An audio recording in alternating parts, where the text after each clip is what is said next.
I was in a meeting today, and I was telling one of my colleagues, who's also one of my friends, I was like, "Here's what's been going on in my life." Da, da, da, da, da, da, da, da. And she turns and she's like, "Everything's coming up, Jason." I'm like, "You are right. Life is good. Life is good."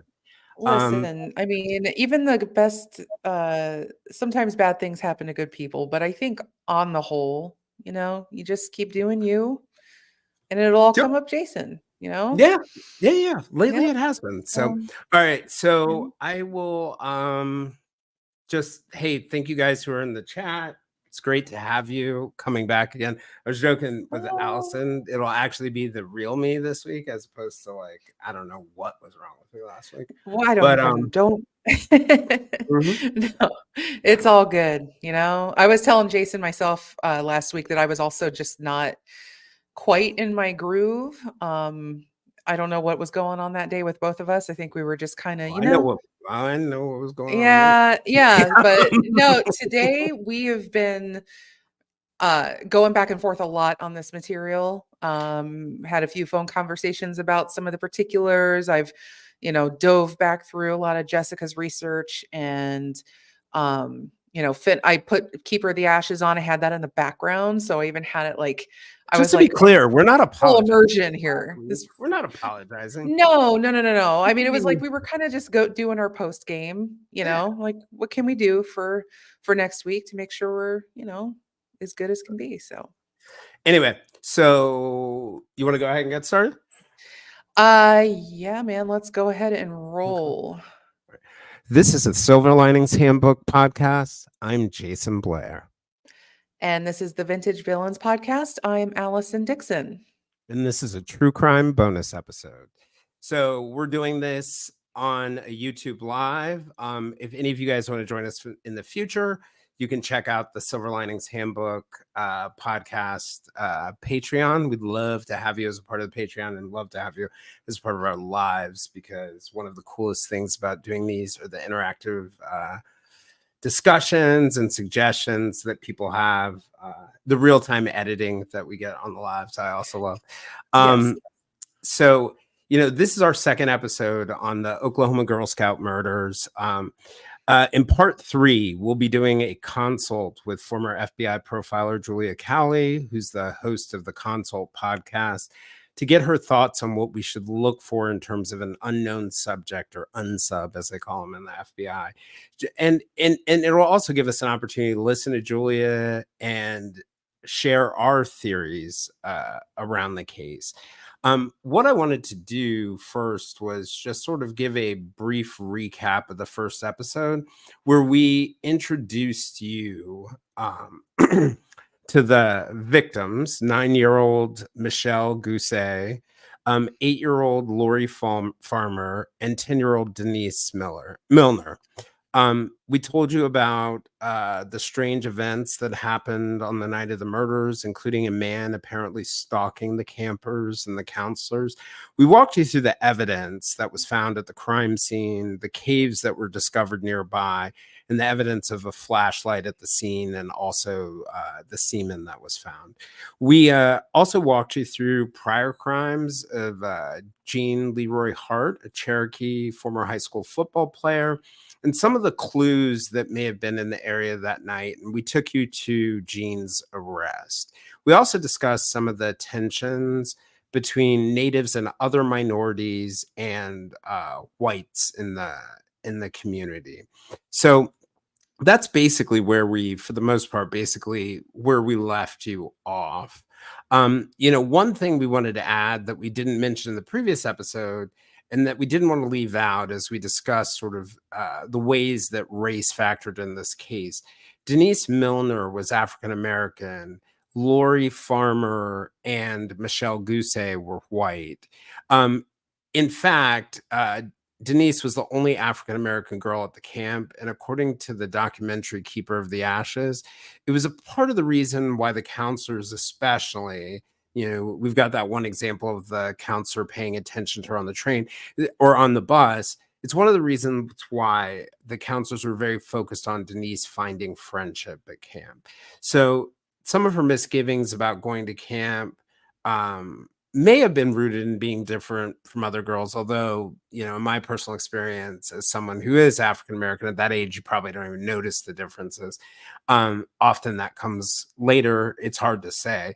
Um, Another thing I want to point out is that in the beginning of the episode, I mentioned, the right date that the girls arrived, but I had said in the beginning that it was Monday. It was actually on Sunday that the girls arrived. So I wanted to just run you guys through a couple things, and you are probably familiar with some of these slides, but we've got a handful that we added to the mix that we didn't share last time. I'm going to jump back. This is the map for those of you guys who are listening on audio. This is a map that shows the high number of lynchings of Native Americans that happened in the Oklahoma area. And we mentioned that there's no part of the country where there are more lynchings of Native Americans. So that's just something to keep in mind. Also, you have to remember that this area was a home to the Tulsa Race Massacre in 1919. So there are a lot of issues around race in this area of northeastern Oklahoma and Oklahoma in general, really. These were the victims. That's Michelle, Denise, and Lori. These are more pictures of them. Denise on this one. This one's Michelle. This set is Lori. And I And did want to mention real quick, Jason, and while we were pointing out too that Denise, was unique. She was the only African American girl at the camp. Lori was actually, I learned to keep her the asses. She was the youngest camper girl. at the whole camp. Yeah. Oh, neat. So it's interesting how they kind of all ended up together, Yeah. And it's interesting. Well, because one of the things that I know in the books that we read, the part of the reason why they ended up together is because the other girls selected girls that they knew. And these three were sort of the girls who were left out, but they bonded really quickly and the counselors felt very good about it. Yeah. This is a map of Camp Scott in the immediate area around it. And in this zoomed up version on the southern side of the camp, the south western side of the camp, you can see here where the girls were staying. So this is a zoomed in map of the Kiowa unit of the camp where they were located. And you can see there that it's probably one of the more isolated or perhaps the most isolated unit within the camp. And this gives you guys an example of the overhead. To the west, the caves are found. To the east, you have Snake Creek, Spring Creek, which are relevant in the story because some of the witnesses had seen Jean Leroy Hart at different points there in that area. So that's just something to just sort of like refresh your memory. I wanted to give you guys this cool slide or photo I found. You can see here, this is the Cookie Trail coming into the camp. It's really densely packed. There's not enough room for probably 2 cars on it. It's a very sort of tight location.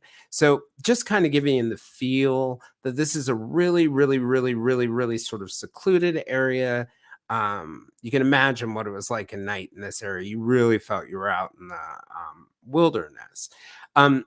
This one gives you a good idea because we talked through this. You can see the horseshoe ring of the camp itself. The girls in the Kiowa unit were really in a ring, and Lori, Michelle, and Denise were furthest from the counselor's tent. And you can see on this map, if you go down to the bottom right side of it, 150 yards from where their tent is, that's where their bodies were actually found. And this next slide gives you a really good idea of this is the tree where their bodies were found. So the road would be to the right or to the, I guess, the left on this image. And, it wasn't ridiculously far from the road, but it was very secluded and hard to see. These are some of the investigators in front of that tree back at the time. And you can see here, actually, the sleeping bags themselves with the girls lumped on top of each other. So you get an idea of how they were sort of discarded. And I think when we talk to Julia, that's going to be a really interesting aspect of of the case, where they ended up ultimately. This is the 6-volt flashlight that was found around the scene. These are investigators who are at tent 7, and this is a close up of tent 7 before they pulled out the mattresses, and it's hard to see here, but you can see some of the blood that's covering the mattresses and some of the blood spray that's there. These are glasses that were found at the scene, that also end up being a clue. These are some of the girls going home in the immediate aftermath. Their bus dropping them off in Tulsa. This is Jean, and this is Jean. And I think this is probably a good spot for where we left you off, other than this image of Jean's actual camp. So this is kind of where we're at in it. And Allison, did you want to say something?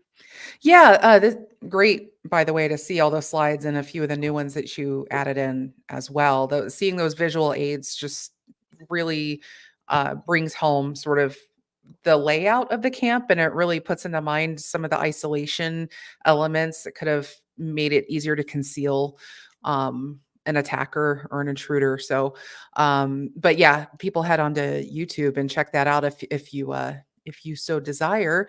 But yeah, I wanted to add something interesting that I also found in Jessica's research, Just the Facts, true crime research, shout out. And it was an excerpt from the book Someone Cry for the Children that might provide some additional historical context around why the community remained skeptical of law enforcement. And the area where Jean Hart was ultimately arrested was Cookson Hills. And that was also the childhood home of 1930s gangster slash bank robber Pretty Boy Floyd. He was kind of running at large, around the same period of time as like John Dillinger. And, you have your Al Capone, that Prohibition era gangster period. And apparently he had so much support in the area that he was able to walk freely around in the open without anybody questioning him or anybody saying anything about it. And locals compared him to a Robin Hood type. And you're actually going to hear us talk a little bit about sort of the folk hero status around Hart that developed as we go along here. But just to give you an idea that this well predates him. Cookson Hills had also suffered a lot during the Dust Bowl of the 1920s and the Great Depression. And Floyd represented their frustrations to sort of the wider world. He even apparently paid off a lot of people's mortgages with probably some of his ill-gotten gains. His brother was also a sheriff in a neighboring county. And eventually the feds would swoop in and arrest Floyd and 20 of his fellow fugitives. But by that point, the tradition of sort of thumbing your nose at the man had been well ingrained, and it would come to serve Jean Hart quite well some 40 years later. Yeah. And, before we jump into the timeline, I want to jump back to the 10-month manhunt, which kind of ties into what Allison was just saying there. So, back on July 13th, right after the murders, the beginning of the investigation, the authorities said in a Tulsa World article that they were, quote, seeking a man with a history of child molestation. So keep in mind that while Hart did have a history of sexual assault, he didn't have a history of child molestation. Part of the reason why I bring this up, you can see some of the seeds that are going to show up eventually in the trial that relate to the publicity in the case that begin to undermine the prosecution a little bit. The newspaper report said that Hart was charged several days after the killings. Hart was charged with the crimes on the basis of photographs that were found that he could have developed while he was in prison. And those were found in a cave near the crime scene. But it wasn't until 10 months after the rapes and killings that he was arrested by the Oklahoma authorities. So more than 400 law enforcement officers were said to have been involved in the search. Similar to our episode on the 1975 killings of Catherine and Sheila Loyne, dogs were brought in from Pennsylvania also. to assist in tracking the killer. So Sheriff Pete Weaver described them as, quote, wonder dogs. The dogs were said to track the scent of the killer from cave to cave. One of the agents joked that a medicine man had put a curse on the dogs, and we'll come back to that in a second. The comment might have been in jest on their part, but the dogs didn't fare well in the investigation. And according to the book, Someone Cry for the Children, one dog died from heat. Another dog was flown in to replace that Rottweiler. Another dog was cut loose on a search for the trail. Soon after, there was some barking, followed by silence. The dog came back 15 minutes later, battered, bruised, and cut. Less than a week after that, after returning home to Pennsylvania, a third dog was struck by a car on the Pennsylvania Turnpike. So, we mentioned a little bit about the role that medicine men played in this manhunt back in the previous episode, but I want to delve a little bit deeper into that in the hopes of sort of further fleshing out how the cultural intersections in the case and how they might have influenced the investigation. Am I reading your section, Allison? It says my name on it, but I have a feeling this is your section. Do you want to keep reading it? Because you're doing really well. Sure. Keep going, man. Because I think I might have swapped some things earlier because Cool. to break it up because I take over the pretrial right after this. So Okay. they felt the old medicine man they believe was protecting Hart had also put a curse on them, the investigators, and that's according to Townsend Coleman, an OSBI agent. That's the Oklahoma's equivalent of the FBI. And he said, I hope the old medicine man never gets hacked off at me. Another joked that they hoped the medicine man wouldn't turn them into a frog. But remember, one of the OSBI agents was also native, Harvey Pratt. And as is detailed in Somewhere Cry the Children, Pratt was highly respected among his peers, and he was also willing to explain the ways of medicine and medicine men in his religion and culture to anybody who was willing to listen. The men first apologized for giving offense, and Pratt explained, that it was his sincere belief that medicine was being used in the case, and how it has a sort of few different connotations in Native religion. Many people, I think, many of us don't really interpret medicine as something used for, I think, healing in the same way.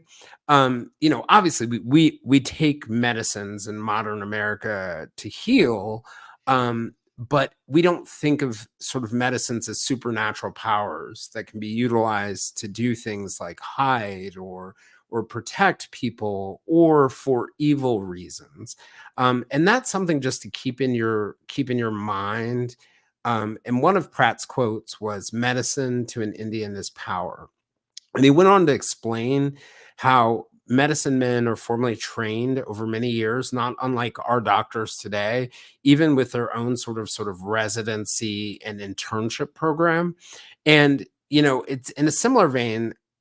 Doctors, there are many different specialties of medicine men, and I think we're speaking to the way that the Cherokee approach it, because I don't think you can put any broad blanket application to all Native Yes. cultures, because they show up in very different ways. So Pratt also said that the older a medicine man gets, the more powerful he becomes.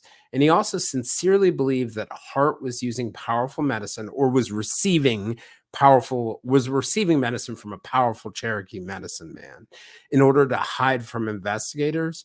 And so he urged the other investigators to take it seriously.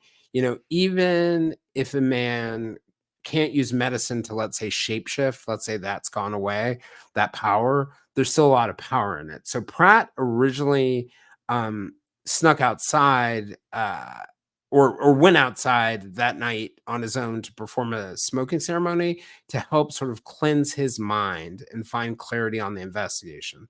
His fellow investigators asked, with sort of proper respect, if they could join him as Pratt sort of like pushed the smoke from the burning cedar boughs and the cigarettes, and he passed cigarettes around to each man.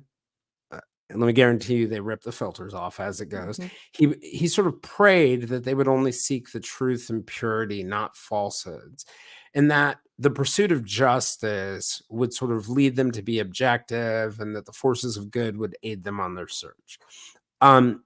He then pulled out his medicine bag, which was given to him by his own medicine man, and removed some of the contents to toss into the fire. Soon afterwards, the smoking ceremony was over. Hart was able to hide for 10 months. But whether one believes in the power of native medicine or not, major leads broke in the case after Pratt received medicine from his own medicine man, as well as the smoking ceremony Pratt conducted with his colleagues. Part of why Pratt went to his medicine man was not just actually, it wasn't primarily originally to catch him or for justice. It was really to protect Pratt and his brother, who was another investigator, from the powerful medicine that they believed was being used against them. So one of Pratt's other colleagues had asked whether there's any punishment for medicine being used for evil. And Pratt said something really important that I want you guys to all keep in the back of your mind. One of two things will happen. Either the medicine won't work, or an ill fate will befall the person who uses the medicine. But then this next thing, I think, is one of the most relevant things to the entire case and the attitudes of the communities. He said, when you're talking about right or wrong, we're talking about red and white. So native and white. And he said, we're talking about the difference between Indian law and white man's law.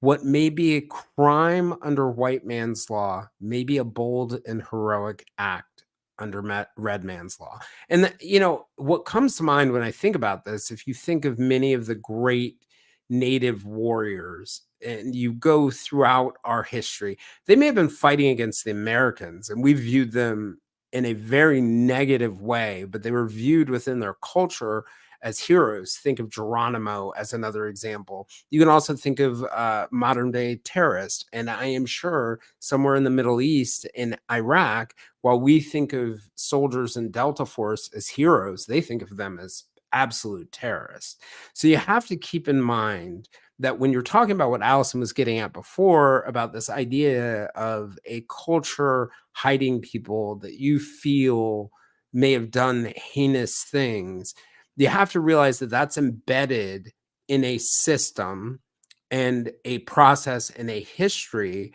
where people feel they were often wrongly accused, or that people had done good acts and they were punished for them. So that's just a lens to think about this when you think about why people would be willing to hide Hart given his background. Allison, any thoughts on that on your own? Well, first of all, I like all the points that you're bringing up here, and that's points that, having to take into consideration a lot of the things that affect a culture in general. And, you have this situation in Oklahoma where natives and whites are, living together in this clash of cultures, this clash, not just from like religious beliefs or anything, but law and order systems and values and things like that. And so I think this is all intended to sort of set up what we're going to find later on here as to how this case turned out. In addition to that, just also some classic, American Yeah. justice foibles, that find their way in there. Well, I can think of just a very simple example from Black culture too, that probably plays a huge role in that. Like I had Julie Murray on the podcast recently. The episode will actually come out next week, but it'll be out by the time this comes out. And Julie Murray is the sister of Maura Murray. And one of the things that she said, we were talking about the different reasons Maura's case got publicity. She said, well, you have to keep in mind, you cannot ignore the fact she was an attractive young white woman, right? Yeah.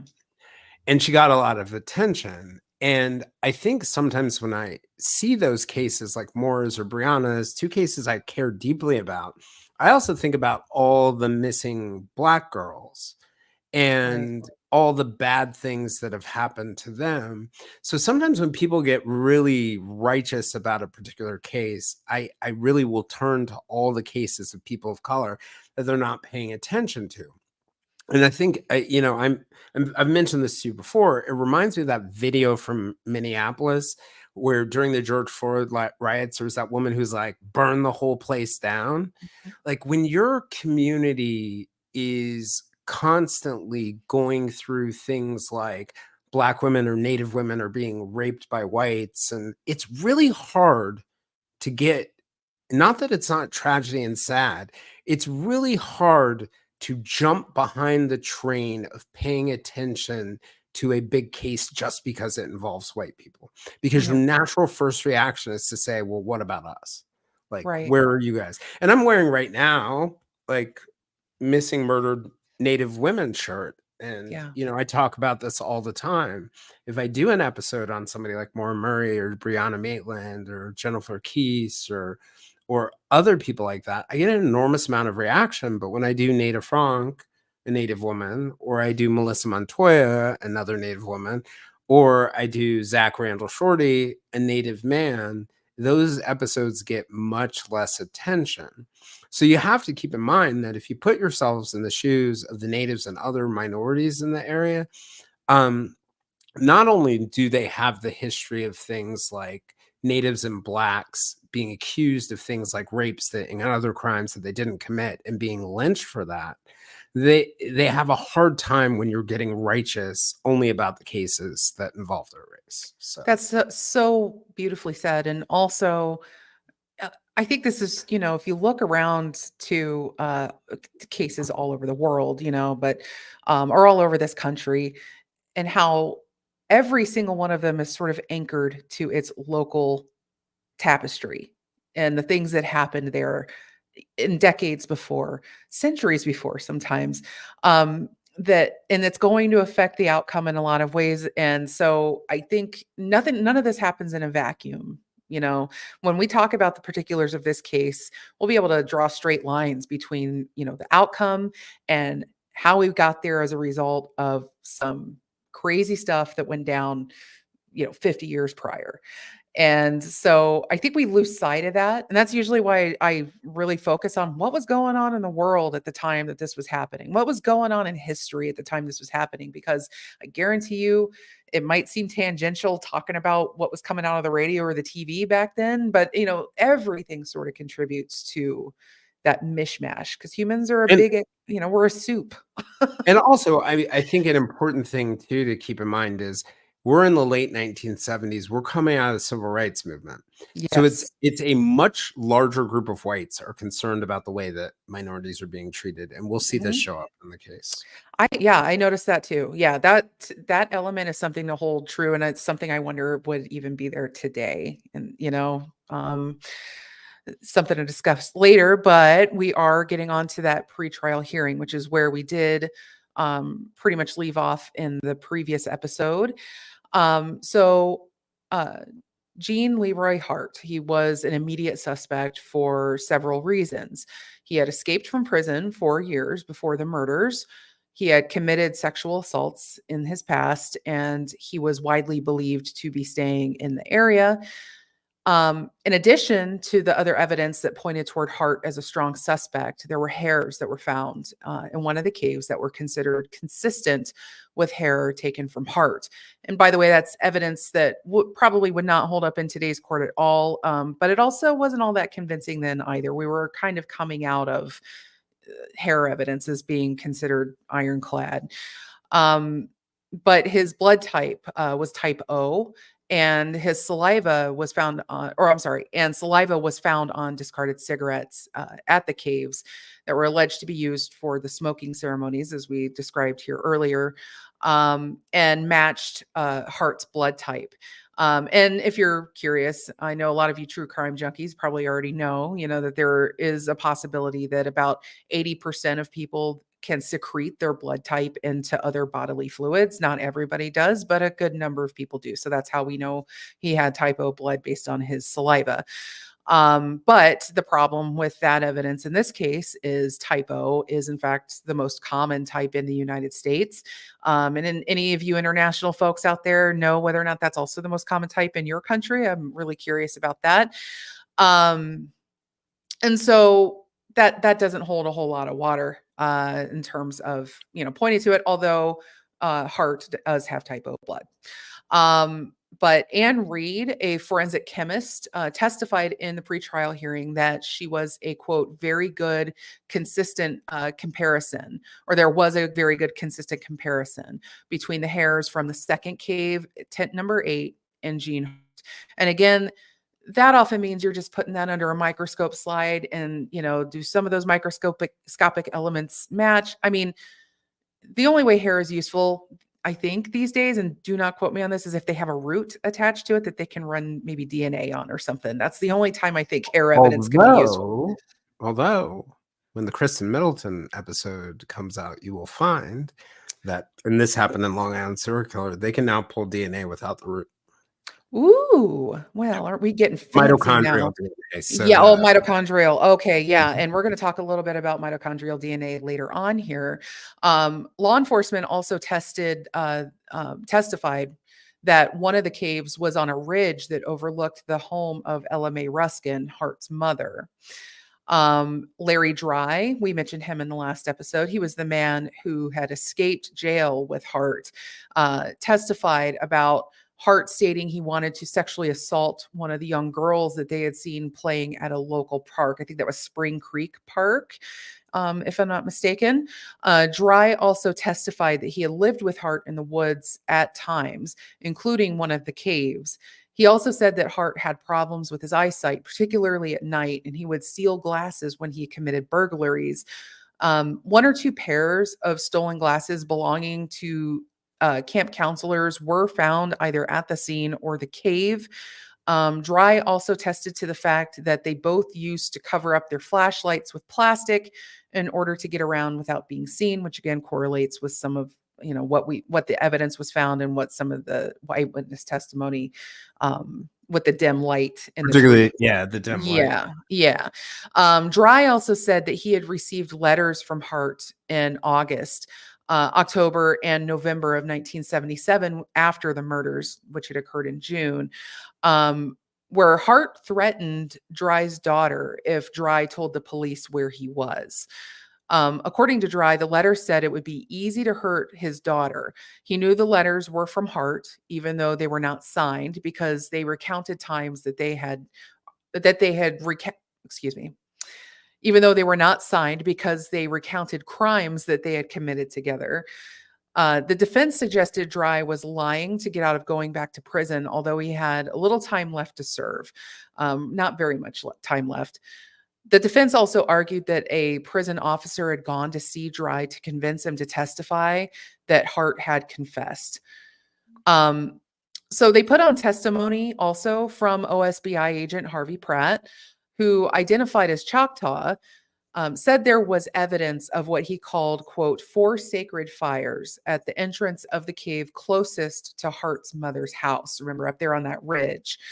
And there was a tattered cigarette on with the filter torn off, which is what Pratt said many Native natives utilize at smoking ceremonies, like the one I described earlier, or that Jason described earlier. One of the caves was stuck on Jack Schroff's property, and he lived about 1 mile from Camp Scott. And detectives found, after receiving a tip from an inmate in jail named Darren Creekmore, he said that he met with Hart at that cave after the murders. Creekmore tried to lead officers to the cave, however, but was unable to find it. I mean, I don't know what that points to, whether he was being dishonest or if he just couldn't find the cave because it's out in the middle of the woods. I wasn't able to. What do you think about that, Jason? Yeah, I mean, makes sense to me. Looking at the map of the area, it doesn't look like a super easy place to navigate. Yeah, I agree. Although officers did eventually find it on Schroff's property. Creekmore, though, did deny at the pretrial hearing that he saw Hart at that cave. So he buckled, he flip-flopped on that one. The sheriff testified that he had spoken to a woman who said she had spoken to Hart at a cave in that area on a mountain there around July of 1977, so about a month after the murders. There were other witnesses who testified that Hart said that he lived in caves from the areas and stole food from local homes. And the sheriff testified about the cave on the mountain, saying that he took, quote, ink scrapings from a sign on the cave wall, and that the sign read the date 77 6 17, which is, I know, will make some of our UK and European friends happy to see that they wrote it the correct way. But the sign itself said, "The killer was here, bye bye, fools." Law enforcement discussed So June 17th, 1977 for all you Americans. Yes, exactly. Thank you. Law enforcement discussed using the dogs to track the suspect back to Hart's mother's house. However, the defense pointed out that Hart had more than 250 family members living within a half mile of the area. So we're talking, aunts, uncles, cousins, people by marriage. He had a lot of relations in the area. Yeah, well, and you also have to think of that native concept of family is really your whole clan. That's true. Or even beyond your clan, right? They're considered all relatives. So we're not exactly entirely sure. But like listening to what you're saying, Allison, I'm like, this is a pretty damning set of evidence against him, which makes the next part to me, I think, fascinating. Despite Hart's history, criminal history, and evidence that was sort of mounting against him, when he was named a suspect, many in the area refused to believe his guilt.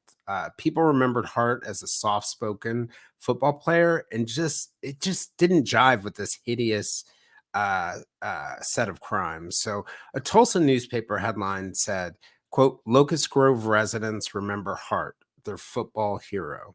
And the subtitle on that article read, "Man charged in triple murder called good looking kid." It's interesting that that's what they focused on.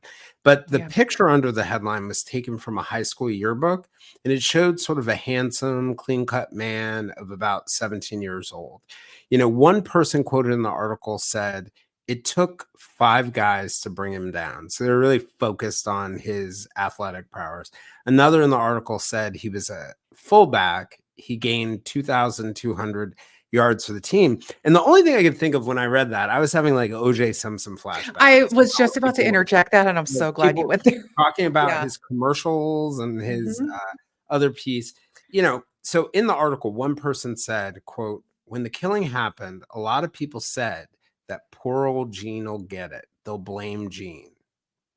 And I think there's some reasons for that. But you have to keep in mind that Hart was convicted for crimes in 1966, and that was a kidnapping, and I believe it was a rape of one woman he was convicted for, accused of both. And when that happened, Hart claimed that they had come with him voluntarily. He said that he had only sexually assaulted one of the women and didn't sexually assault the other woman. And there are a lot of factors that could have gone into this decision that you're about to find out. But he had 10 years consecutive. He was released after 18 months by the Pardon and Parole Board. And we don't know much about the politics of the Pardon and Parole Board at the time. We don't know whether getting inmates out, but I did a little research. And it looks like in the 2-day hearing where they let Hart out, they considered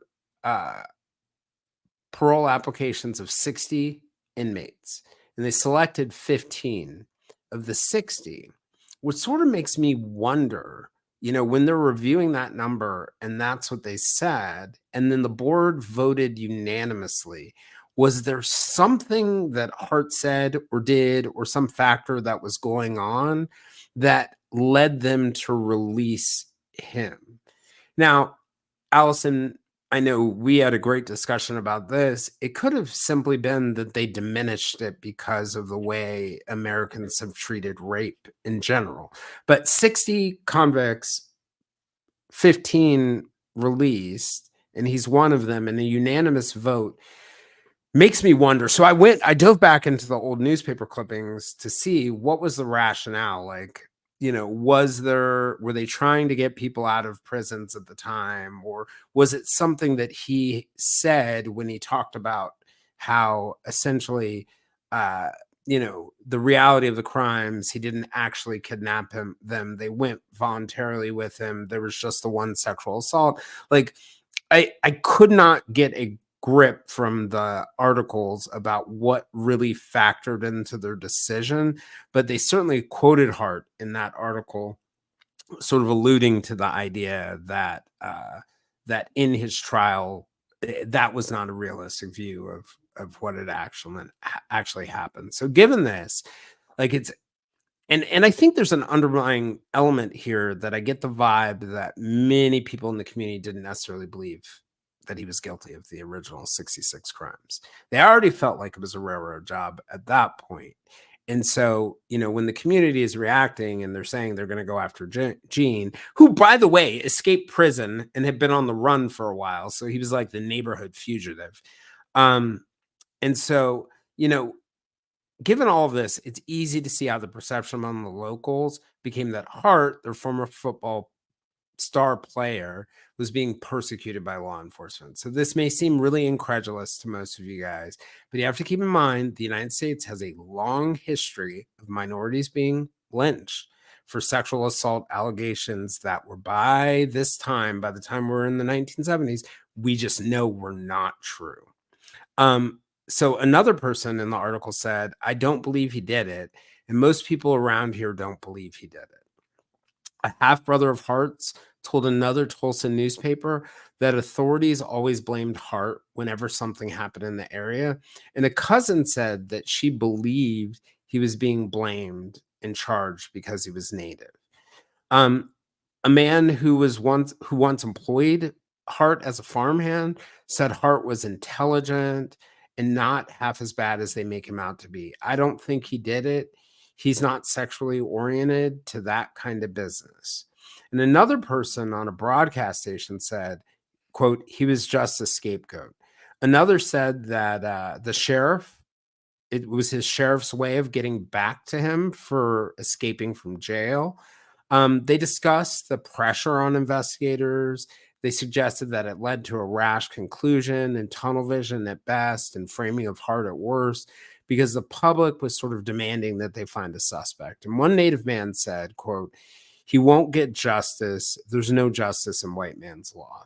So this gets back to Allison's point where many of these people viewed Hart as a bit of a folk hero. But Dry, the man who escaped with Hart twice, said over the years, Hart had changed. He said, quote, Gene was not the person he used to be, that the people in town remember him to be. When we escaped, he was unbelievably bitter. On many occasions, he planned to go kill his son and wife. He felt that the whole world had betrayed him and he was going to get him back. It's interesting to see how that image of him builds over time, and that was one thing I was curious about actually. And I know in our rush up to get fully brushed up on this and in time, I one thing I wanted to really look at more closely was the previous trial and anything that might have gone down, and to see if there were some interesting elements to it that could point to maybe the conviction wasn't as solid. I don't know. So I do know that, maybe the people out on the Facebook group or if Jess has found anything additional that could contribute to that, I don't know. But that was one stone that I felt like, oh, yeah, that's an interest. There could be something interesting under that. But, in regards to race, it's really hard to underplay the role that it played. And I know you've heard this a bunch already, but it's always worth bringing back up because you're going to have a lot of questions, and anybody listening to this right now might have a lot of questions. Locust Grove had a substantial native population, and because of checkerboarding, that's the way the splitting of the native land. There were reservations in every direction. And at the time, Hart was identified as a suspect, but not captured.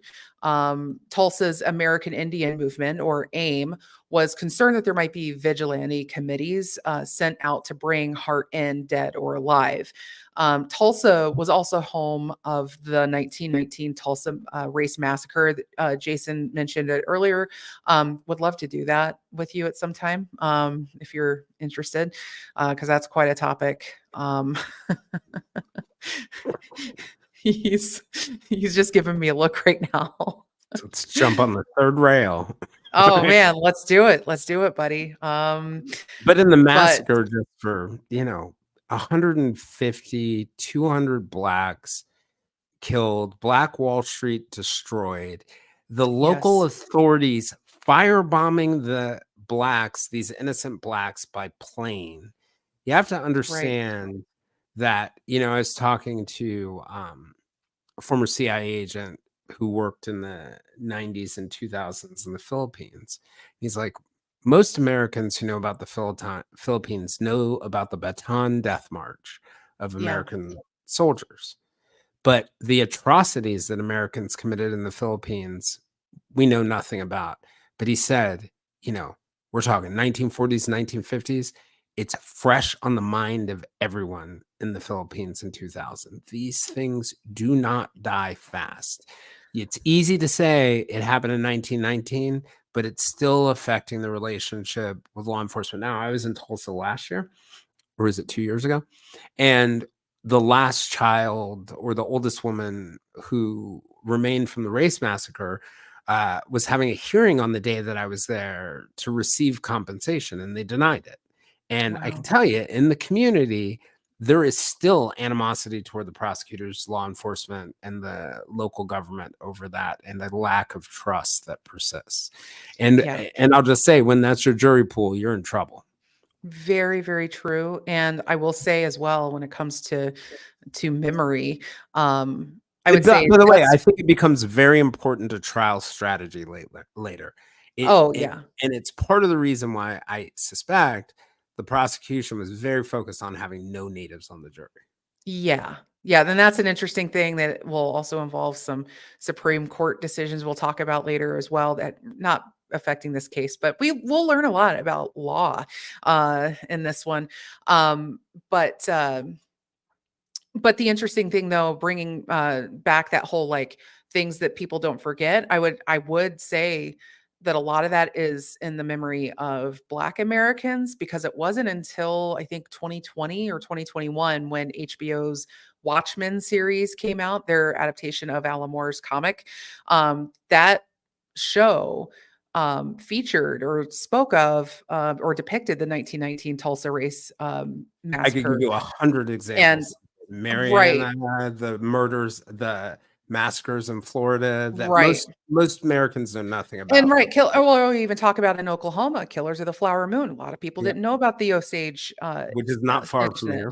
Yeah, and so those things don't often come to our knowledge. I never learned about these things in history class, and that's honestly part of why I love doing the vintage villain stuff, because a lot of people don't know.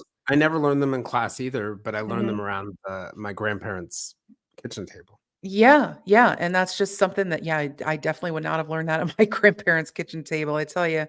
But at the time, Hart was identified as a suspect, not captured. I know I'm kind of repeating myself, but I'm trying to remember where I left off. Let's see. Tulsa was home of the 19. You can cut this, Alyssa. I am really sorry. But generally, agents of the OSBI and the FBI who were working on the case were met with hostility by Hart's relatives and friends, most of whom denied they had seen Hart since his escape. And, that's expected, I think, especially given this area as well. Hold on here. I lost Oh, there it Some of is. the Sorry. investigators. Yeah. Some in the community suggested, though, that Hart possessed supernatural powers given to him by a powerful medicine man. However, investigators believe that many of these people, including Hart's mother, had harbored him up to a week before the murders. And some of the investigators, at least two of them who worked the case, were native, but the vast majority were not. Excuse me. As illustrated earlier, though, with the interaction between Harvey Pratt and his OSBI colleagues with the smoking ceremony and everything, a number of stereotypical views about natives were held by many of the investigators of the case, like, oh, he could turn me into a frog, that kind of stuff. But during Hart's interrogation, the county attorney uh, said they had, quote, fallen into the Indians' trap of letting the white man do the talking while he merely acknowledged whether the statement was correct. Sheriff Pete Weaver testified about a cave in this, yeah, saying he took the ink scrapings of the sign on the cave wall. The killer was here, bye bye fools. And in pretrial, another witness noted that there was a writing instrument utilized related to this piece of evidence. The surface that it was written on was a rock, and that the suspect was a native. He said, quote, I am familiar with Indian, and I know that they do have, the majority of them, an innate artistic ability, which just made me want to like scream when I read that. Just how many racial stereotypes, Well, yeah, it's words written on rock. This is not a cave mural. This is, yeah. to Well, because it use was, that as, but yeah, also even if it had been a cave mural, like that yeah, suggestion that yeah, we have evidence that a native is responsible because there's a drawing on the wall. Like I have a painting from a native behind my head right now. That does not make me think, even though it's a talented artist, that all natives are talented at art. Therefore, right. if there is art found at the crime scene, it must be a native. That to me seems a little absurd. Yeah, I did. I even put there, It would be Allison like really saying, wants to like, there was interject how fried stupid this chicken is. at the crime scene, therefore a black person had to do this. Yeah, I mean, exactly. That's exactly what that sounded like in my head Mhm. when I read it. Perhaps even Heart. worse. Well, I put raisins in the potato salad as a white Yeah, lady. So well, here we go. We're just all mayonnaise might be a clue. Hart's supporters, who included natives and others, protested outside the courthouse every day during the preliminary hearing. The Cherokee Tribal Council donated $12,500 to Hart's defense fund, and I'm thinking in 1977 dollars, that's a pretty hefty 12,500 wouldn't get you very far in 2024, I don't think. Although they insisted that this was to ensure that he got a fair trial, not because they necessarily believed he was innocent. And I firmly believe that. Like I said, there were plenty of people in the native community that were ready to haul this guy in. So it is not. I was telling Jason, I'm like, I don't want to paint this as, well, of course they're going to defend one of their own. It was not like Well, that no, here. because You know. I think there's a difference between defending someone because you believe they're innocent, but also believing, hey, maybe they're guilty, but I'm pretty sure they're not going to get a fair trial. Right, right. And that's important, they I should mean, get anybody go to should get a fair Baltimore trial. Right, where right. the innocent and the guilty don't get a fair trial. Sorry, Baltimore, I love you, but The truth is the stats don't lie, right? And this is where it starts to get kind of interesting. Well, it's always been interesting, but actually, it's a interesting in really good terms of the point. We were trial. having this conversation with Brett of the Yeah, prosecutors where where I was yeah. showing him the percentage of, I cannot remember what it was, but the Conviction percentage, rates. yeah, the Yeah. conviction rate, it was like under 5% of people are convicted in Baltimore Yeah. murder trials. That tells you that there is something going on there. Yeah, and and I'm just gonna remember your line, if I invite you to Baltimore for no apparent reason. Yeah, look Sure. out. Look out. If I'm not saying we're going to an Orioles game and I'm like, "Hey, you just want to meet up in Baltimore?" You know what I mean? Yeah. Like, See, you could tempt me up there with some check for offers of weapons. baseball and maybe some crab. Right. But at the time, though, Sid Wise, the You see district those attorney, Marylanders in the chat. They know. All right.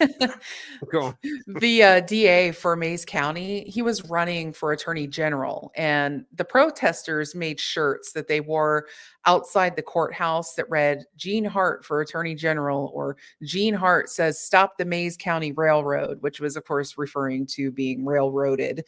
But keep in mind, as I said, this is not just natives who were concerned about how Hart was being treated. This was a large group of people who were concerned about the way minorities were treated by law enforcement in the community. We can put ourselves in these shoes to this very day with some cases. This isn't so. Just to say, this is an issue that goes way back.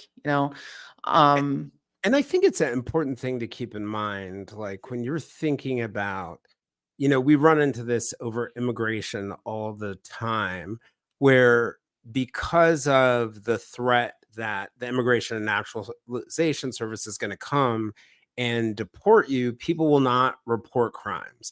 You run into it with the Black community. And I remember this when I was reporting in New York, where little old ladies would be afraid to call the cops for some legitimate bad thing that was happening because they worried that the cops were going to come blazing and shoot some innocent person.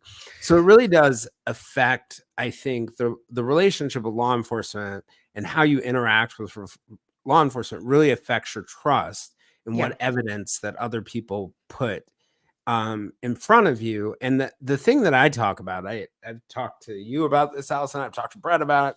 I think I've talked to Allison from the pressers about this. And, when you go to a place like LA, and where they had the Rampart scandal, where the cops were involved in selling drugs, where they were beating people, or Chicago, where they were taking people out into warehouses, and this is only a few years ago, taking people out into warehouses and torturing them, then bringing them in, doing the confessions, or Baton Rouge, Louisiana, where Alton Sterling happened. When you have that lack of trust in law enforcement, and that's the community that you're getting your jury pool from. So let's say the average citizen who trusts law enforcement says, a cop comes in, I give them 75% credibility out of the gate.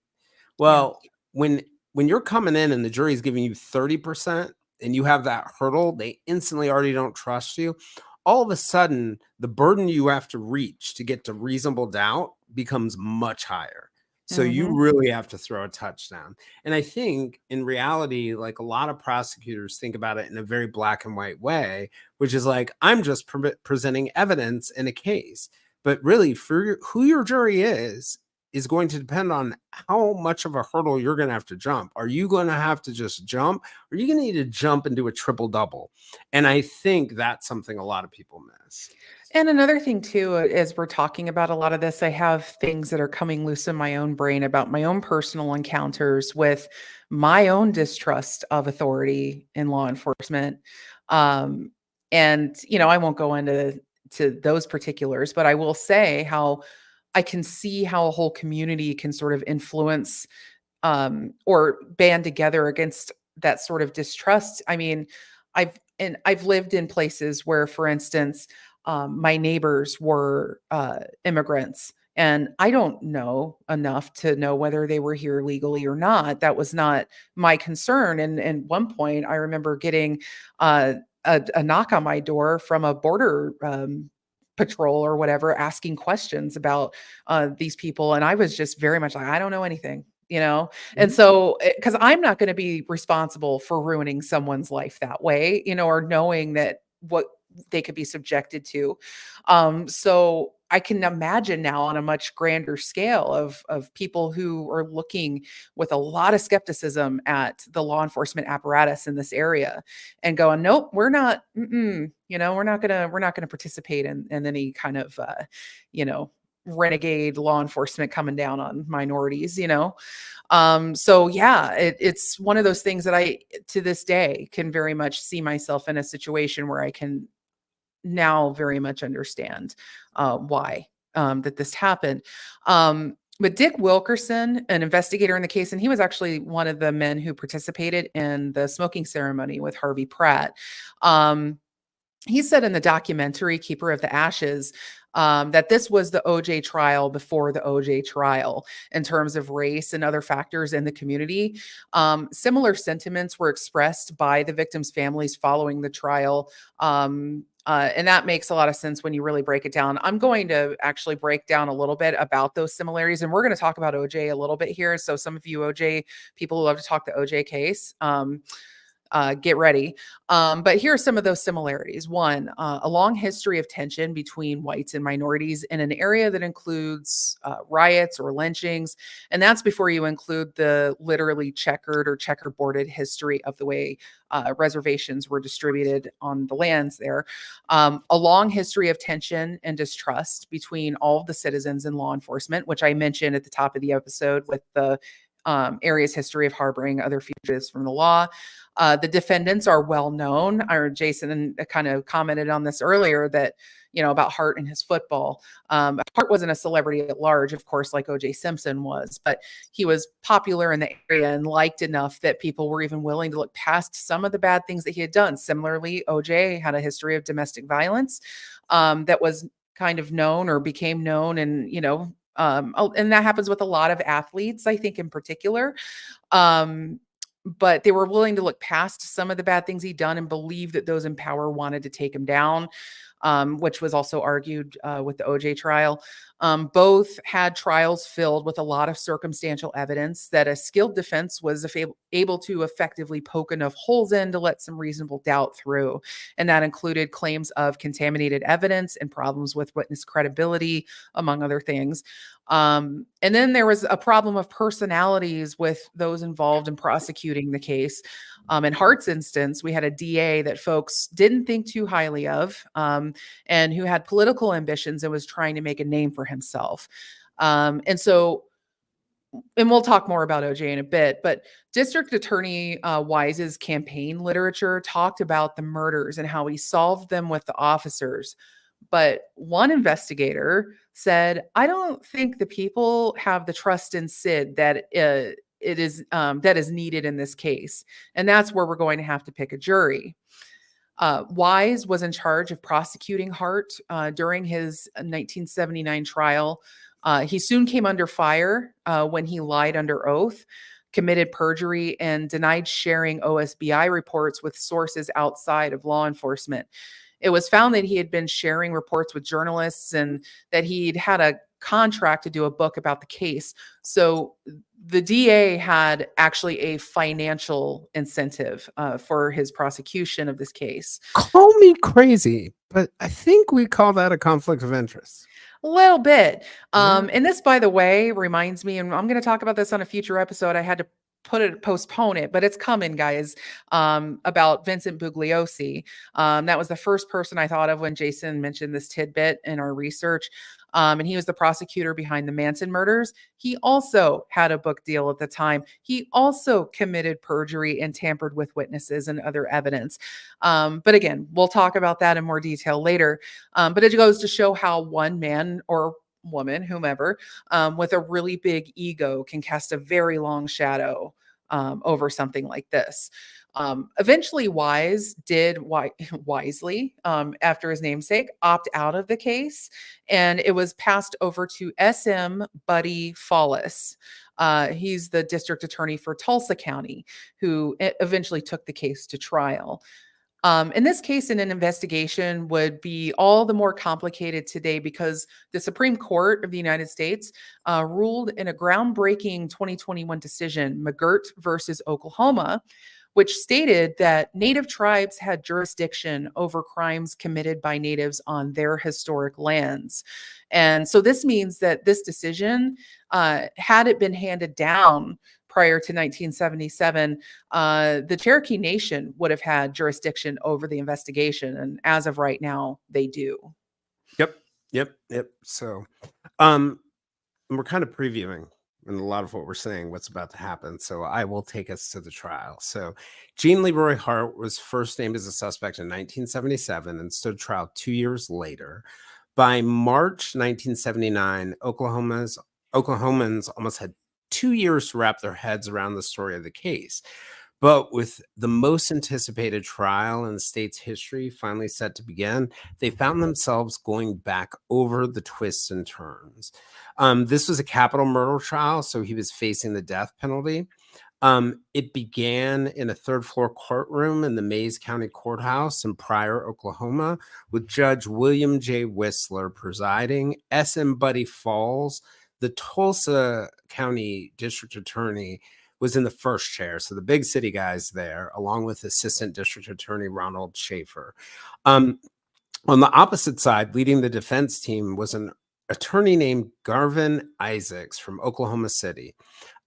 He was a former public defender who was now in private practice. He had been recommended to Hart's family through an acquaintance who had first met him in his jail cell.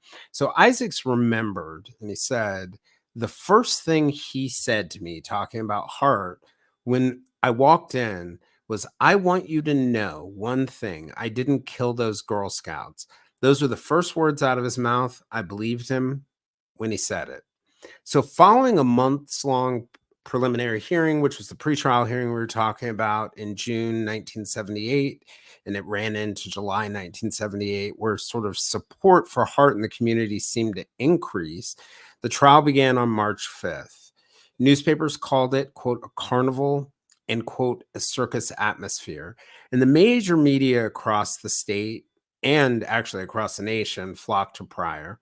900 potential jurors' names were drawn for jury selection. Jury selection was supposed to take a week, took 10 days. With about 110 prospective jurors questioned, that's a part of it.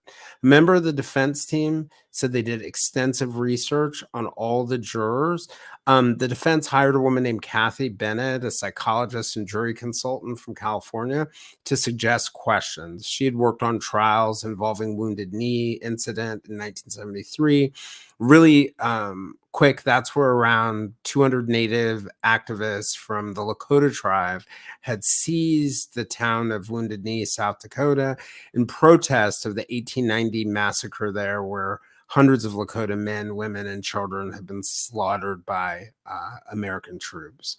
So the 12 jurors, 6 men and 6 women, were chosen. There were no natives on the jury, and the prosecution used their preemptory challenges, which are like the free passes where you can remove somebody without cause. They used them consistently to strike native jurors. So the jury was sequestered in a hotel in Pryor.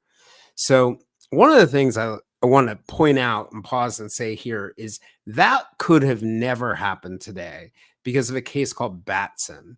So today, an appeals court would have thrown any conviction based on that out the window because of this 1986 Supreme Court decision, Batson versus Kentucky. And that's where the court held that it violated the Equal Protection Clause of the 14th Amendment to exclude jurors solely based on their race. So that's called structural error. So when an error happens like that, it does not matter whether the judge can cure it or fix it or not. It would automatically be thrown out. So that ruling, like I said, came down in 1986. But the standard at the time was set by a 1965 case called Swain versus Alabama, which held the defendant prior to Batson had to show that the prosecution demonstrated a pattern of racial discrimination over multiple cases. So they would have had to go back and find a bunch of other cases where they demonstrated racial bias, and it was almost impossible to do. Yeah, that's I remember making a comment to you on that, like, wow, we had to get all the way to 1986. But I mean, it's interesting that they already did have a standard set, but it was a very unrealistic standard. So I'm glad they finally got their heads wrapped around that one. So a Tulsa World reporter, Doug Hicks, he said that some murder suspects clean up, but they do not look right in their suits. And I fully agree with that. Unless you have a celebrity on trial, where they're accustomed to wearing suits and probably have them in their wardrobe already. An inmate or a defendant, maybe, who, has never worn suits, they often do look like they're just kind of dumped into them, but he said that Hart wore a dark blue three-piece suit and looked like, quote, somebody you'd see on a college campus teaching English. And I think we have a slide for that so you can kind of really get a look of. Here we have Hart at his initial arrest. I think that was the 1966 arrest. Is that right, Jason? Yeah. If you're on Looking YouTube right now. relatively clean cut, looking Yeah, he's a kind young of man, 25 years old here. And then the middle picture shows him immediately after his arrest, after the Girl Scout murders, not looking looking very, great. not looking great. He's in a tank top and looking very bedraggled. But then you see him in the far right. He actually looks, I told Jason, he looks Like about a 10 college years older. professor. He He really does does. look He's 10 years older, but he does look like the guy who should be teaching my English literature class. He really does. He's got the glasses. He's got his hair nicely combed, but he does. He's wearing the vest with the tie and the jacket. So a definite change in him.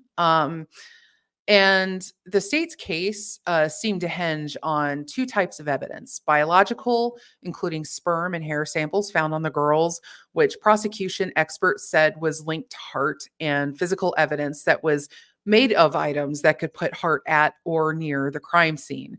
So some of that evidence included photos that they said were linked to Hart. That was where Jason mentioned that he could have developed those when he was in prison. There was like a photo shop kind of situation there.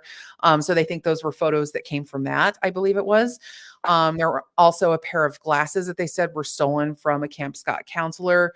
There was a roll of duct tape that And the glasses were they found in the cave, or were they found on? they were found at the cave. Okay.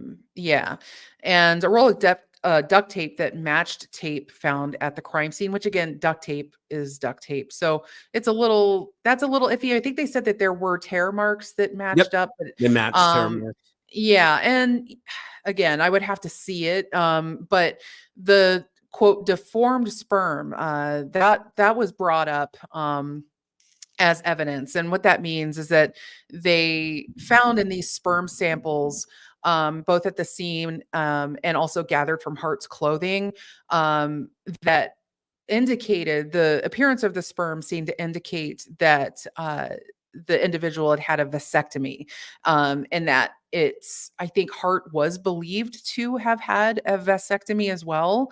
But there was a lot of technical testimony on that, and it got a little contentious between the expert and the defense on the stand there. And I hear it was really boring. Yeah, yeah. But I can kind of see why in the absence of being able to use blood typing or anything else to really link this sperm to him, that it's like, oh, if this sperm looks a little funny and he's had a vasectomy, I think they're trying to It's another strengthen that piece of link. circumstantial It's evidence. very circumstantial, and I think also it's still rocky. Yeah, and I think it's important to point out the prosecution was really honest. Like, Yeah, they were. admitted, that the experts admitted that those tests couldn't positively identify the source of the hair. Yeah, just like with they didn't even bring up the blood typing, because that was one thing I asked, was like, was blood typing any part of the presentation? And they really didn't. And they had to know that was useless. And again, the hair evidence, you can say it's consistent with, but you cannot say it's a match. And that's also the case in like bite marks and a lot, and fibers like carpet fibers, anything like that. It's just not really strong evidence, especially by modern day standards, but it was starting to become that way at that point. I'm sorry. It's your turn, Jason. And I think we're saying essentially that the prosecution thought their circumstantial case was fairly strong. Like, a circumstantial case is like painting a mosaic, and, where you're painting this mosaic and the piece that fits in the middle of it, and hopefully it's only one person, is one particular person. I mean, So I'll be completely honest, when looking at this list of stuff and the stuff that we've been talking about, I'm like, this looks pretty solid, on its face. Well, but as our friends in the defense bar like to say, the defense has not spoken yet. No. The defense in turn put the law enforcement and other authorities in their investigation on trial. They even went as far as holding a news conference right before the trial, where Hart appeared and engaged in a brief bit of self-analysis that tells you a lot about how far the pendulum had swung and shifted in his direction. His only comment was, quote, "I'm not a hero. I have no desire to be a hero. Maybe I represent the fears and doubts that many people have about a case like this and the system we have." So think about that. A press conference before a trial and the defendant saying, "I'm not a hero." So Isaacs echoed community sentiment when he said in his opening statement that the case was all a part of a grand design to convict an innocent man. So the defense suggested items from the cave could have been planted. Some of this was bolstered by the idea, just taking a simple example, there was a pipe that was linked, found in the cave. A Girl Scout had later mentioned, the investigators gone to the cave. Girl Scout later mentioned that there had a pipe had disappeared. Months later, they go back to the cave and find the pipe, right? That provides some room for the defense to suggest that pipe was planted. It's not exactly the best in terms of evidence collection. So the defense also said investigators' strong focus on Hart led them to ignore more likely suspects, including a convicted rapist named Bill Stevens, who was serving time in Kansas. The defense put on a witness that said that Stevens was a better suspect. Among others, the defense put on two witnesses at trial, Joyce Payne and her son, Larry Short, who said Bill Stevens came to their home in Oklahoma the day the girls' bodies were found and had scratches on his face and red stains on his boots. So that would be the day that the girls were found. So Payne also testified that the flashlight at the scene was one she saw Stevens with a few weeks before the murders. They also cast a lot of shade around a man who had received $8,000 to lead officers to Hart, and that was a confidential informant. Denise Milner's mom said it seemed like both sides were performing, and it was the one who gave the best performance that was the winner. What had become really clear during the beginning of the trial was that Hart, as the Tulsa World Herald put it, quote, captured the hearts and the minds of his hometown friends in Locust Grove, where the collective opinions seemed to be that Hart was a scapegoat, a victim of racial prejudice. And let me say, if I'm the prosecution, those are not words I want to see in the newspaper. So the World said in an article that, quote, supporters of minority causes rallied around Hart, and the trial captured the attention of lawmen and laymen nationwide. Yeah, it's interesting to see that when a case from these days does go nationwide, Yeah. because I feel like it takes a little more to get that kind of exposure. And there's Um, and there's no doubt to me that it was very painful for Denise Milner's mom to sit there and see that, the best narrative was ultimately going to win the case. But that's the reality of court it's cases. that is Whoever all of tells cases, the yeah. best story. Yeah. Mhm. Yeah, I and once had a friend who was arrested for drunk driving. And I was like, man, it was a woman. I was like, you should plea. Just get this over with and plea. And she's like, it's not what happened. It's what they can prove. yep. And whoever tells the best story won. And ask me whether she was convicted. The answer is no. Um, so She had a good lawyer. yeah, Um, and a good and story. and that is very much the case. And when I was mentioning to Jason today about how, the truth of whether or not this person committed this crime exists in its own box, And by the separate way, I think it can happen from both ways. I think a prosecutor could convict like my stack of paper clips over here if they have a really good story. right. But that's what I mean. Like whether or not that is true is separate from the stories that are told on either side of it. Yep. And, so it's like the reason that you can say, oh, this person was acquitted, it doesn't mean they're innocent. It just means they were acquitted because the evidence wasn't strong enough to convince the jury, or they just had enough doubt to say, oh, this isn't quite cutting it for me. You could still very well have done it. Doesn't mean that it was good enough to pass that bar to say put someone in prison for the rest of their lives or kill them, by lethal injection or electric chair or whatever. So the standard has to be high. And I imagine this being a death penalty case probably did weigh a good bit on that. But observers did say that the trial was interrupted from beginning to end by outbursts between Falls, Isaacs, and Judge Whistler. So we can all imagine, we've all seen those trials, right? We're seeing a lot of them these days. And Denise Milner's mom told the Tulsa World years later that the sentiment supporting Hart was so strong that there were times where it was easy to feel alone, and that while it was not hostile, nobody gave her, a hard time, super hard time. People would come up to her on the street and say, Hart didn't kill your daughter, which is very hard to hear. She described walking into local restaurants and seeing the donation jars for his defense. But Hart decided not to take the stand as per his right. And 10 days after arguments began, closing arguments had been completed. In the close, defense said that Sheriff Weaver had been hunting Hart for 4.5 years since his escape, and that he personally hated Hart. The prosecutor, meanwhile, walking to the jury box, said the mothers and fathers sitting in the courtroom were, quote, creators of children. And then he turned to face Hart and said, the destroyer is sitting right there.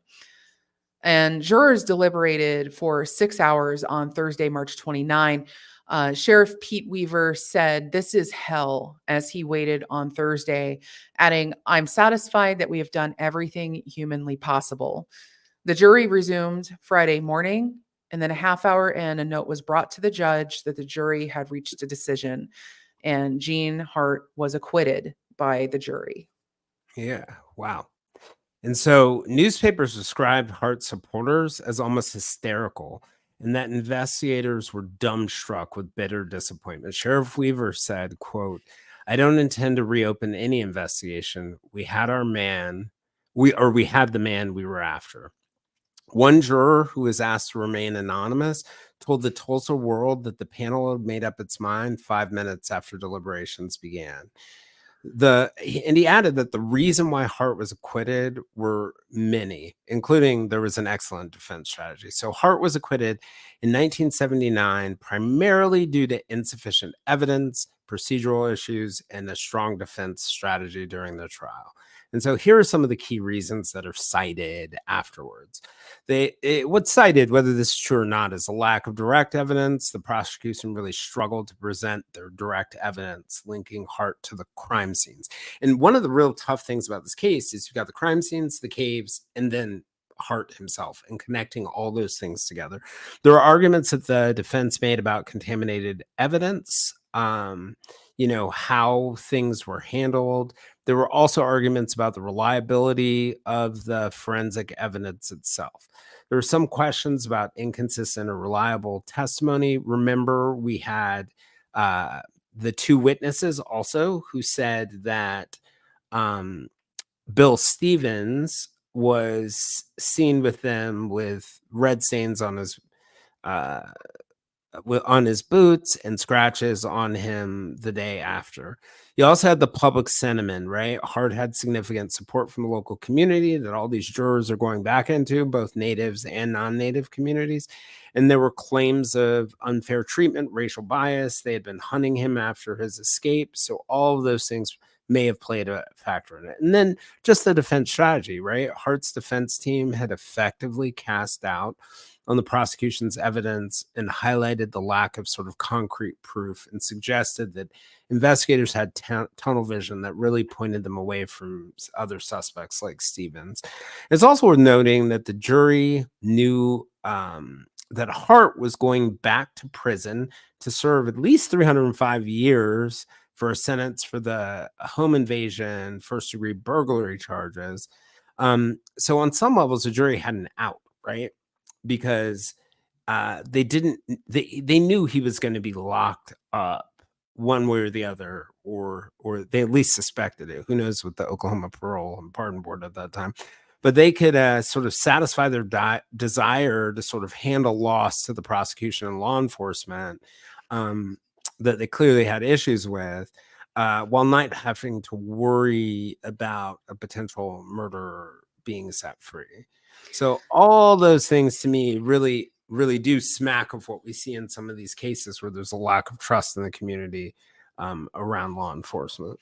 Yeah, and we mentioned OJ all over. I mean, even with the verdict, when the OJ verdict was announced, and I remember being in high school. I think I was a sophomore in the high school when that verdict was handed down, and we were all gathered in the lunchroom, waiting for it. And yeah, it was a huge thing. And so, and in this case, I think, yeah, they were all waiting on pins and needles for this verdict to come down, and the shock when the acquittal came, it could almost probably be mirrored on a lot of sides, especially for the prosecution, the families, and things like that. They really did think they had their guy. I don't think that this was a case, I think, in a lot of ways of like, we're just going to pin it on anybody. I think they really believed that they Oh had yeah, him.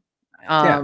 So, following the murder trial, Hart returned to prison to serve out the rest of his up to 308-year or 305-year sentence for his other crimes. And a month after his acquittal, Gene Hart gave an interview to his tribal newspaper, the Cherokee Advocate, where he said, mainly, I just want to be left alone. The Advocate also transcribed and published the text of a 2.5-hour interview with him.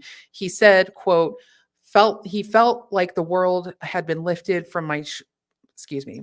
He said, quote, I feel like the world has been lifted from my shoulders when the jury returned the not guilty verdict.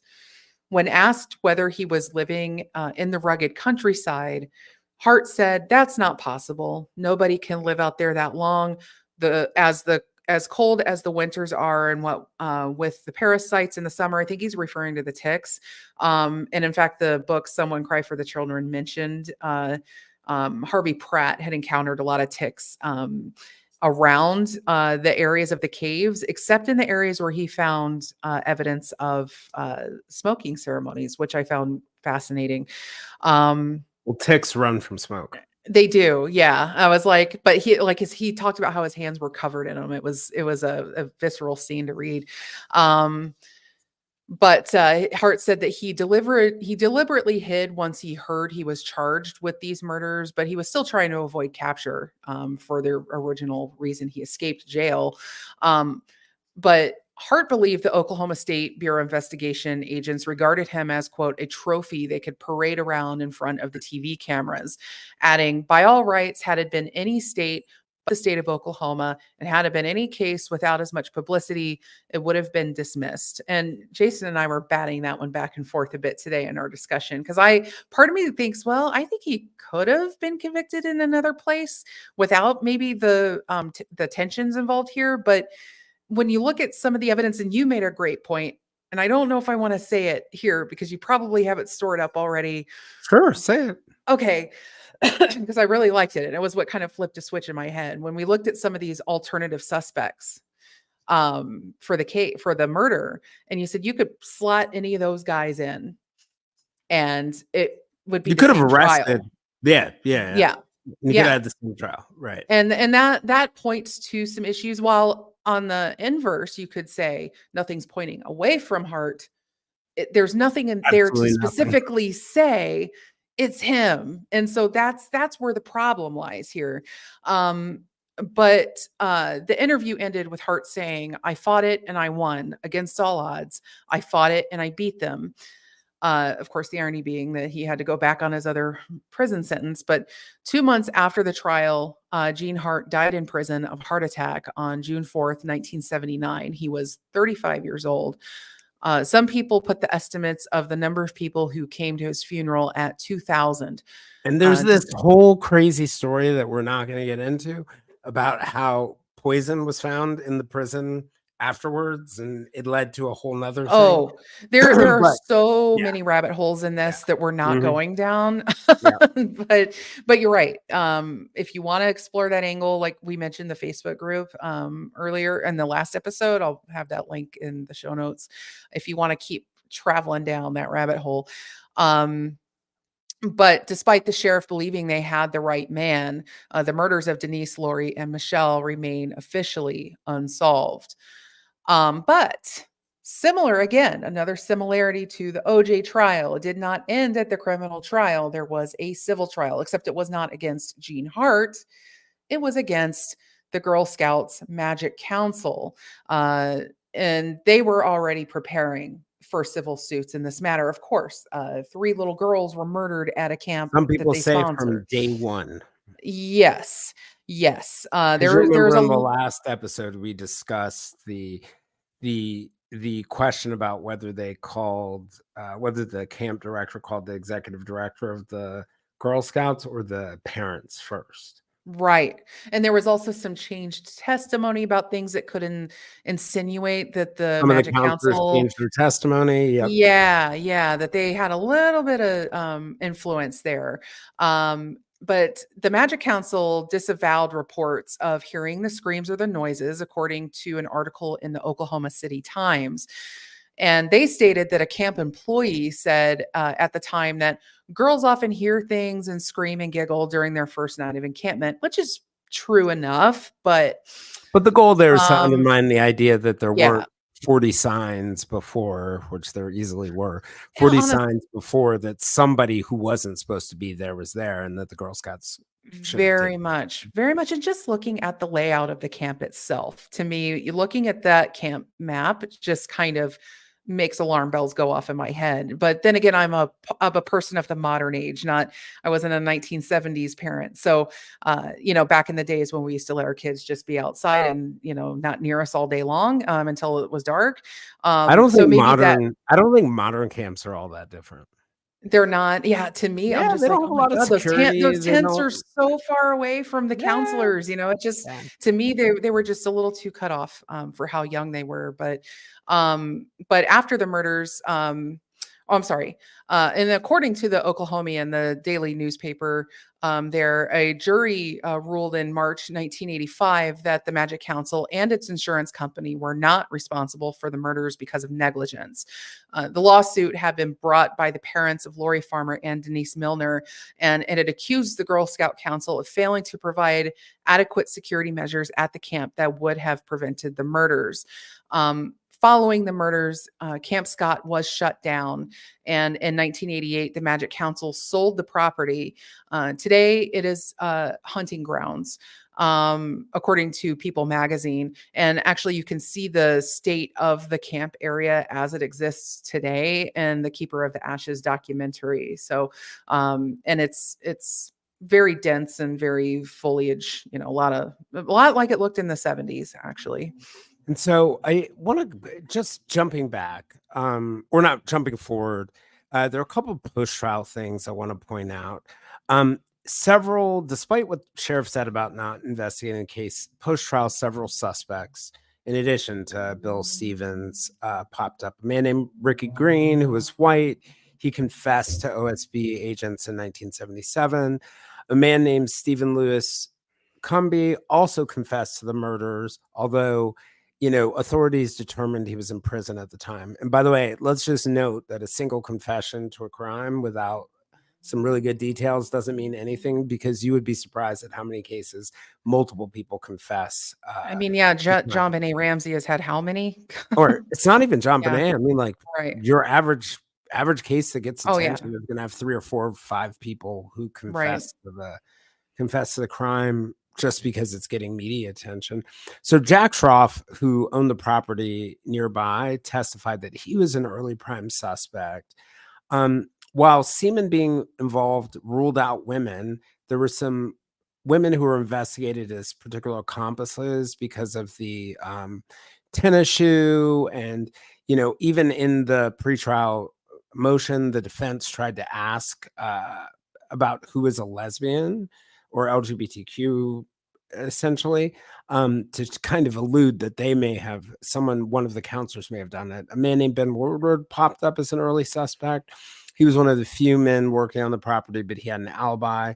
The sheriff also received a confession from another man named Buddy Bristol, who said he had gone to the campsite in the middle of the night with several others, and and one of the other men murdered the little girls. And that's something we'll probably tackle tomorrow with Julia. Is this likely to have been committed by one perpetrator or more?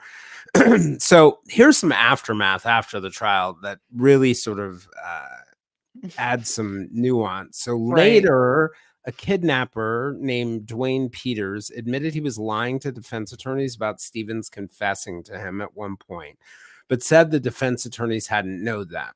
Peters claimed, and Peters never testified at trial because he admitted that it wasn't true. But Peters also claimed that his former girlfriend, Joyce Payne, had come up with a lie about Stevens in an effort to get Peters released from a Kansas prison. So Peters backs off before the trial, but Joyce Payne does testify. So two witnesses at trial, Joyce Payne and her son, Larry Short, if you recall, the ones who testified that Bill Stevens, the defense's leading suspect, came to their home in Oklahoma the day after the girls' bodies were found. Both Payne and Short were charged with felony murder. Murder, sorry. Both Payne and Short were charged with felony perjury. The defense had given both of them lie detector tests repeatedly. Both of their trials for perjury ended up in mistrials after the juries became hopelessly deadlocked. Eventually, Joyce would plead nolo contendere, essentially a concession of a guilty plea without an admission of guilt. When Peters was asked at the perjury trial of Payne and Short why Payne would falsely testify if he was no longer going to get Peters any help from the defense attorneys, he didn't have an answer. So in 1980, Dr. David A. Jones, a University of Pittsburgh professor of justice administration, discussed his study of the case and called it a, quote, unwinnable case because there simply wasn't enough to convict Hart. He said that the prosecutor was excellent, but that he was resented in that area of Oklahoma because he was seen as a, quote, big city boy come to a small town. He said that the prosecution went too far in its descriptions of the sperm results and other forensic evidence and called it, quote, overkill because the testimony was technical and there seemed to be serious doubts about the validity of his approach. But perhaps more importantly, he also said that it's just not going to land with a less educated jury. He said the fact that OSBI agent found trinkets that supposedly connected Hart to the crimes 3 months after they searched the shack he was found in strained credulity. He said the time lapses between many of the first, second, and third searches created credibility problems. He gave the example of the pipe that I discussed before, found in one location that investigators said they did not realize had significance until one of the Girl Scouts later reported it had gone missing. And then going back several months later to get it allowed the defense to suggest that it was planted. Yeah, these are all the holes, right? And and it's one of those things where to take that quote from the movie Clueless, where this case, it's a Monet. From far away, it looks a certain way, and then up close, it's a big old mess. And that's kind of what we're looking at here. You could just see all these little areas where it would have been very hard to convict him, despite how it might look on the surface. Speak for And yourself. you know but I also wanted to note too, they were screwed with the prosecutor either way, because you have Falls, who seen as the big city out of towner, who was coming in to replace District Attorney Wise, who had to step down because he had his book deal and his big celebrity. So they didn't have a hope. I don't think a prosecutor, but you know what, they could have brought a prosecutor and investigators from the nearest, what's that? Investigators blamed the switch in prosecutors for harming the case as well. Yeah, so it looks bad. And another thing that looks bad when you're in a town that already has deep distrust of authority and law enforcement and courts and all that, and you're a citizen and you're watching this trial happen, and they're using things like circus, and the prosecutor, defense, and the judge are having regular outbursts and arguments in the courtroom, and it just gives you this impression, probably as a juror, that these people don't have their shit together. And that to me is like probably, again, another strike. If they had been maybe a little less contentious in the courtroom, maybe, but I don't think it helped them though. But thanks to advances in DNA, This case was reopened in 2016. And that's when Mays County Sheriff Mike Reed was able to raise $30,000 in donation. That's from the community members. They all pulled together that money to carry out new DNA testing, according to People magazine. Well, And I then, think we should also jump back though, because yeah. it was really open in the Oh, reopened in the late 80s, yes, there where was a they DNA test. did very early DNA testing that showed that 1 in 7,000 Or was it native 7,500? Yeah. 7,500, right? Mhm. 1 in 7,500 native men, it could have been, it would only, I guess, 1 in 7,500 native men would have similar DNA. So in thinking of millions of natives in the US, that's a pretty big pool of That people. is it Thinking is. 400,000 Cherokee, that's still a big pool. You're still talking around 30 people if half the population is men and half the population is women. But it's not it's not one in a quadrillion, but it's also not 1 for 1. When you look at the DNA results in a lot of these kind of cases that, talk about, yes, you're talking one in millions or one in these huge numbers. When you get to 1 in 7,500, eek, that's Well, not a especially number when you you have want to the see. Yeah, 400,000 right. natives in one state. So, Right. And, so that created a thing. And now keep this in mind. We know this number from 1989.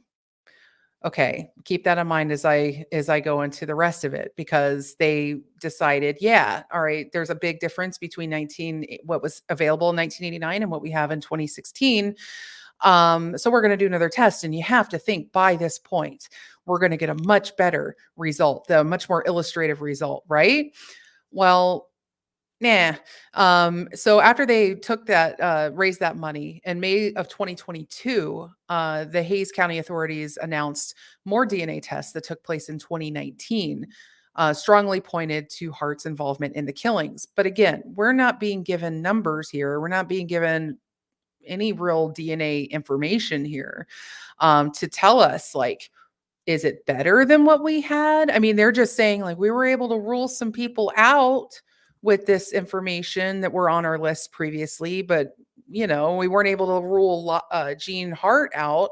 Um, but the Oklahoma Bureau of Investigation conducted the testing, and additional evidence was sent to Parabon Nanolabs, an independent forensics lab in Reston, Virginia, that specializes in mitochondrial DNA analysis. And of course, mitochondrial DNA is used when you don't have like the nucleus available to extract that main DNA. The mitochondria is the powerhouse of the cell, as we learn in science class, and you can use that to compare familial DNA. maternal, And maternal. maternal, that's right. And I have think has there been some cases where it's also used sibling?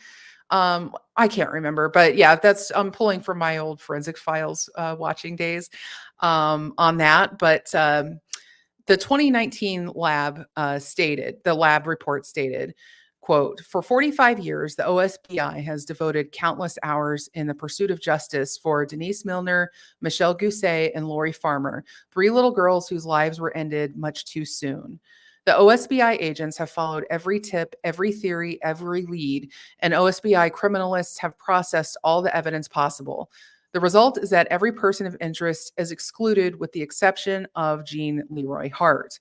The DNA from a hair found on the floor of the tent and a semen stain found on the pillowcase of one of the girls exclude all other persons of interest except for Hart."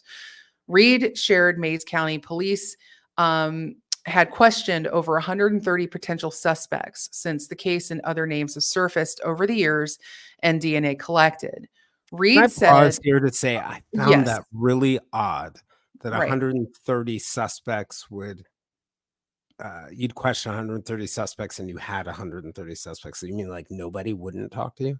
But Right. anyway, Right. Yeah. I mean, that's the thing is when you're reading through all this, it's, for the mass media consumption, for people that are not from this area or invested in this case, you're going to read that and you're going to go, oh, okay, they figured it out. It's good. Well, moving on.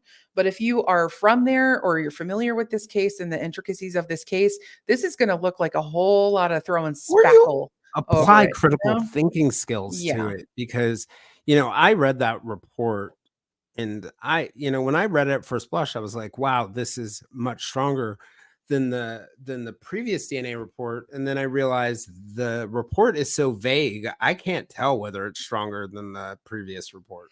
Yeah, that was one thing they didn't make clear. I know that they said that he was the only one left, but I remember seeing some language in another article that Sheriff Reed was also talking in and quoting in, and I don't think that they had said that they Well, had ruled out what he all of said them. was what he said was that the DNA, well, that the only one wasn't ruled out of their suspects was Hart, but that the DNA testing was inconclusive, strongly suggested Hart's involvement, and eliminated several other suspects from involvement.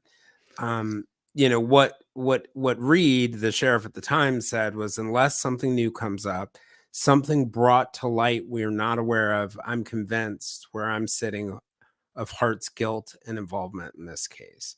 And so Reed spoke to ABC News and said the latest DNA testing produced, quote, several partial profiles, and that no full DNA profile had ever been obtained in the case. And I find that fascinating Me because too. our DNA tests only use a limited number of markers, not many markers. So if they couldn't get a full profile for CODIS, they were operating off of very few markers, which suggests that that number was probably closer to that 1 in 7,500 than it was to 1 in quadrillion. So Yes. Yeah. I agree. So this Girl Scout murders had haunted Oklahoma for 45 years. Reed said that he had proven a theory that two different knots tied on the girls, that two different kinds of knots, which suggested a second suspect, was wrong. But after 9 years of investigating, Reed thought he had his man, but he still said that there was one fact that he still could not explain, that there was a military style boot print and a tennis shoe footprint found in the blood in the tent. He said there could have been somebody who innocently walked into the scene, but that person hadn't come forward yet. All this is complicated by the fact that Mays County no longer has jurisdiction over the case. In 2020's McGirt decision that Allison brought up before, the case transferred to the Cherokee Nation, who have opened a fresh investigation of the case, now being led by the Cherokee Marshals, who have jurisdiction over crimes committed by natives on historical lands, which includes Locust Grove and Camp Scott. I'm going to pull up another slide that was really, really, for me personally, very powerful. If I can get it up here. And it's a picture of Clara, Clara Wilhite, the camp counselor, as a camper and then later as a counselor. Summers at Camp Scott used to be a time of leisure and enjoyment for Carla Wheelittle. A powerful 2020 article in the Tulsa World talks about the trauma that the counselors experienced following the murders. They sat down with Carla, who said she would often dream about taking a certain walk and seeing the same steely blue-gray sky that she calls the, quote, 8 a.m. color. She says the air always has that same heavy, humid feel that follows an Oklahoma summer rain. She talks about the scent being of that same sweet, woody sycamore tree. And in the end, she says she always ends up discovering the bodies of 3 young dead Girl Scouts. The walk, she says, is always the same. And I wanted to end on that note to make the point that this is something that traumatized so many people, and it's still unresolved one way or the other. Mhm. And I'm looking forward to the next episode where we have Julia walk through what we should be looking for in a suspect, and we get a chance to share our theories. And just to let you know, as much as Allison is trying to get my theory out of me, we do not know each other's theories. We do not. And I told you earlier today that I didn't think I didn't have a theory as to like what actually happened that night, but I have some things to say. And I'm looking forward to seeing how that shakes down. And I also want to welcome people to either reach out to either of us on my Vintage Villains Soiree page on Facebook or Jason Silver Linings Handbook page, or reach out to us personally. Come On join social media. Patreon for some LaDonna Humphrey, Yeah, Julie Murray fun. because I want to hear if you have any questions, or also not just questions about the case, but questions for Julia ahead of tomorrow's episode. If you want to drop those in Jason's Silver Linings Handbook Patreon, or anywhere that you see us on social media, because we'd really like to know, and I would love to know any theories that you guys have as well. And in the chat when you show up tomorrow. And anybody listening right now that is from this area that has that local insight, would love to hear from you big time, because I really think that this is the kind of thing. And as I said in our last episode, we're outsiders here. We're not from this area. We do our best to understand it, but you have to live in it, I think, to truly see and appreciate and get a lot of that detail and context. It's a little bit like when Jess reaches out to me. She's been researching some cases local to me lately, and she's asked me some local questions, and it feels good to be able to provide some of that information for somebody that doesn't live around here. So that's really important. Anyway, folks. Yeah, we did it. Some of you. I like some of you. Don't dislike any of you. You guys at least great. I think. I don't know who's all in the chat, but I am out of gas, and I need to prepare for our time with the lovely Miss Julia Cali. Hope you guys all join us. And yes. See you soon. Thanks for showing up, guys. All right. Peace out, fam. Be good. Bye. All right. Take care.